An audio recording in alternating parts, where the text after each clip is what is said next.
So just to touch base with you after you've been back, so that's great. I thought I'd talk to you a bit more about who I am and how I can relate to maybe some of those thoughts and feelings you might have been experiencing when you first started with classes with me. Um, I know I stated in the last video that I might have felt much of what you've been feeling yourselves. The only difference for me is that thankfully I'm now living with very little pain, thankfully. And I did this by working holistically, more of that in another video, and by gently, kindly kind of keeping going with the things that I found what really affected change for me. So as a bit of history, I spent the last 30 years searching for my well life is what I say. And I've completely turned my life around, really. I was kind of spending many years in my late 20s, early 30s, where I was kind of confined to the home, pretty much sleeping and bedridden for much of my time. In my late teens, I had my first spinal surgery, which actually was supposed to be very minimal, but the connective tissue damage was quite significant. And now with the knowledge I have now and how information has evolved about connective tissue, I can see how that's influenced everything that went on afterwards, really. So I progressed and ended up having a second, more serious spinal surgery in my 20s. And I had really severe IBS, which left me very, gosh, can't even think of the words really. It was pretty tricky, put it that way. And yes, times when I was hospitalized with it for a number of days each time. I had chronic fatigue syndrome, which is when I got to the point where I couldn't really do anything but be at home, and I lost a business because of it.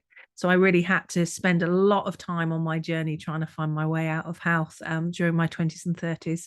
And now in my 50s, although there's been a little bit of a wobble in between with the stresses of grief and chaos that we've all been living with the past few years, I can say that I'm much better than I have been even in my 20s. So having just started my 50s, I'm pretty pleased with that. So I'm still on my journey, though. As I say, there is a roller coaster to life. Things happen, give you curveballs, and send you in an interesting place. Balance kind of does do this. So, life is never just solid, is it? We all know that there's different things that come in and go out that influence us. But I, as I say, am much more mobile, not quite as feisty fit as I'd love to be in terms of I'd love my Jane Fonda body. But hey ho, but I can go out and function and work and have very little pain on a day-to-day basis. So hurrah. And this started really when things were at my worst. I kind of, obviously, when things are at your worst and you've spent thousands trying to find your way out of pain, that's when the magic starts to happen in a way. I'm not suggesting that we all spend loads of money. Hopefully I've done some of the exploring for you, although we are all different. But in 2008, I started working with something called Buteyko, which is a corrective breathing technique. And that really started to get me on my feet. Bowen technique has been my main clinic modality. And that is around connective tissue and the nervous system. Very gentle, very kind approach to hands-on techniques, really. And for me, it really relates to Melt, which is obviously how I came to Melt. Well, partly why Melt really does fit me so well. So I've been involving my personal practice. As you know, I've moved on from being a hands-on therapist to someone teaching in class in groups. And this was because for my own personal practice and for many of my clients with chronic pain, we needed to look at other things to support them as well. I don't really want my clients in clinic all the time. That's not meaning I'm a big meanie. It's meaning that no one has money and endless time or endless money in that point to keep coming to someone in clinic. But I also think it's important for people when they're living with chronic conditions to empower themselves. It's a bit of a pompous statement nowadays, but really we all need to be in charge of our own lives and have solutions for ourselves, which is kind of where I've evolved to, really. So I moved into movement practices, which is probably where you've met me before now. And that was because of I found often movement classes that people were going to and trying were just a bit unrealistic and a bit too much for their body. So they found them extremely difficult, very challenging in terms of pain, and not really helping them to move forwards physically and emotionally in the way that I'd like. Now, that does not mean that other classes are not great. It might just mean that you need something else at the moment. It might just mean that you need some mount practice to enable you to be able to do the more challenging classes, because then you'll minimize your pain. I am going to talk in another video about what mount method is, so you understand that a bit more.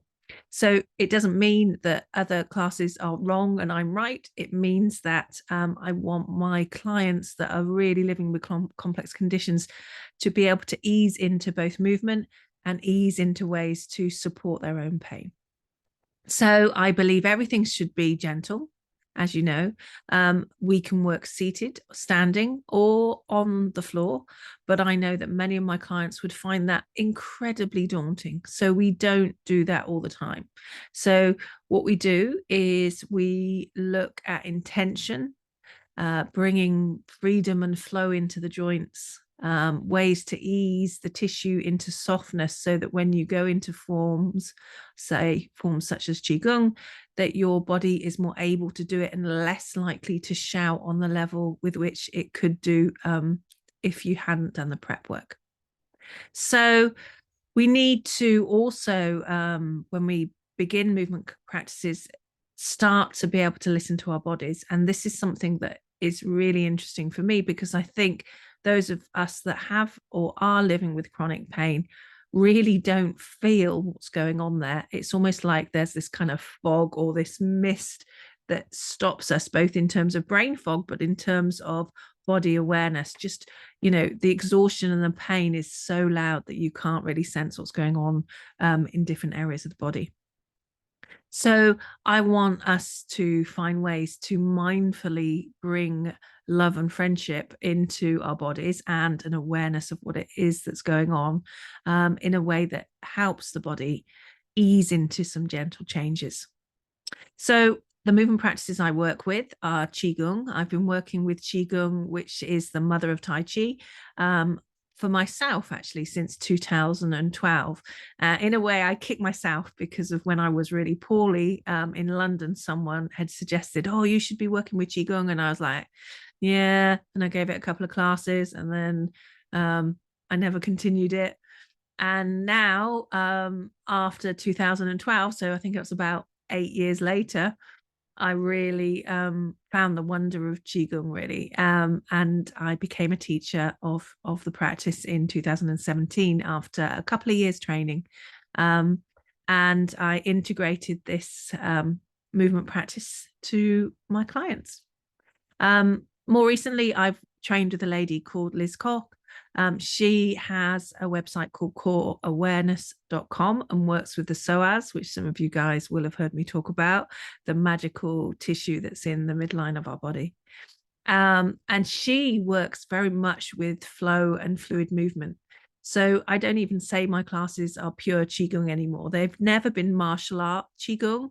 It's been much more holistic and self-care Qigong. So we don't have that dynamic, feisty warrior type form very often. But what I have done is I've changed my holistic Qigong so it's even gentler and there's softer way into the movement, so that hopefully it's less challenging and more possible for those of us that are so tight and tense that we find movement really difficult. So I call it fluid Qi movement now. So we find that many movement practices keep us really uptight. really restricted. And my belief system is that we need to find freedom and flow to be able to renew. So we need to move towards pleasure, not hold our focus into pain. And we really want to move to the edges of what is our normal, which might be a little bit of a conversation with our body, a little bit challenging, but not too much, not pain. And by getting close to those edges, then we start to evolve and find change, which is what we're all looking for, really, isn't it? So yeah, Liz's work is a really big piece of that pie for me and hopefully for you. So my clients, I see many clients in clinic and in my classes, lots who have trouble with sleep and relaxation, lots who are living with stress and chronic pain and really struggle to find a way out. And they come to my clinic, find a little bit of relief, and then go back to the same practices and lifestyle and stressors in their lives that they have always had. So what happens if they just work with me in clinic? I mean, I love Bowen. Bowen is brilliant, but often long-standing change isn't going to be there for you. It's almost like I'm the sticky plaster that helps put you back together briefly, but then you go away and unravel yourselves as soon as you walk out of my door, which is fine for my finances, but not particularly fine for you. So we really want you to find things you enjoy and things that are simple and quick and things you can bring into your lives yourself so you can affect more lasting change and maybe see me less often in clinic or not even at all maybe, but really find ways you can help yourselves.